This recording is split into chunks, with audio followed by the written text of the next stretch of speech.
السلام علیکم ورحمۃ اللہ وبرکاتہ۔ آج میں آپ کو کرونا وائرس کے حوالے سے دو عمل بتاؤں گا کہ وہ آپ روزانہ صبح و شام اس کا اہتمام فرما لیا کریں۔ اللہ تعالیٰ ہر قسم کے موذی امراض سے آپ کی حفاظت فرمائیں گے۔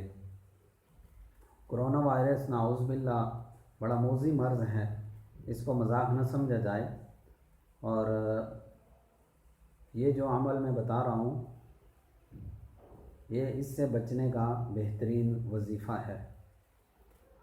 یہ سورہ مومنون کی آخری 3-4 آیات بینات ہیں، ان کا اہتمام صبح و شام 3 دفعہ کر لیا کریں۔ اللہ تعالیٰ انشاءاللہ ایسے موذی امراض سے ہم سب کی حفاظت فرمائیں گے۔ وہ آیات بینات یہ ہیں، میں آپ کو پڑھ کے سناتا ہوں۔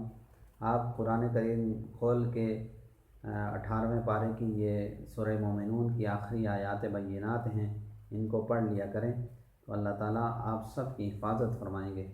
أَفَحَسِبْتُمْ أَنَّمَا خَلَقْنَاكُمْ عَبَثًا وَأَنَّكُمْ إِلَيْنَا لَا تُرْجَعُونَ فَتَعَالَى اللَّهُ الْمَلِكُ الْحَقُّ لَا إِلَٰهَ إِلَّا هُوَ رَبُّ الْعَرْشِ الْكَرِيمِ وَمَن يَدْعُ مَعَ اللَّهِ إِلَٰهًا آخَرَ لا برهان له به فإنما حسابه عند ربه إنه لا يفلح الكافرون وقل رب اغفر وارحم وأنت خير الراحمين۔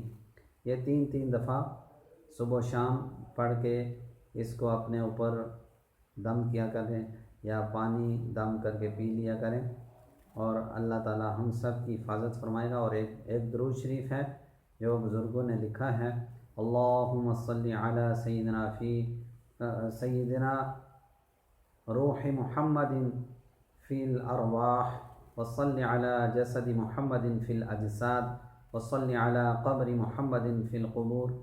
4 دفعہ اس کو صبح پڑھ لیا کریں اور 4 دفعہ رات کو سوتے ٹائم اس کو پڑھ لیا کریں۔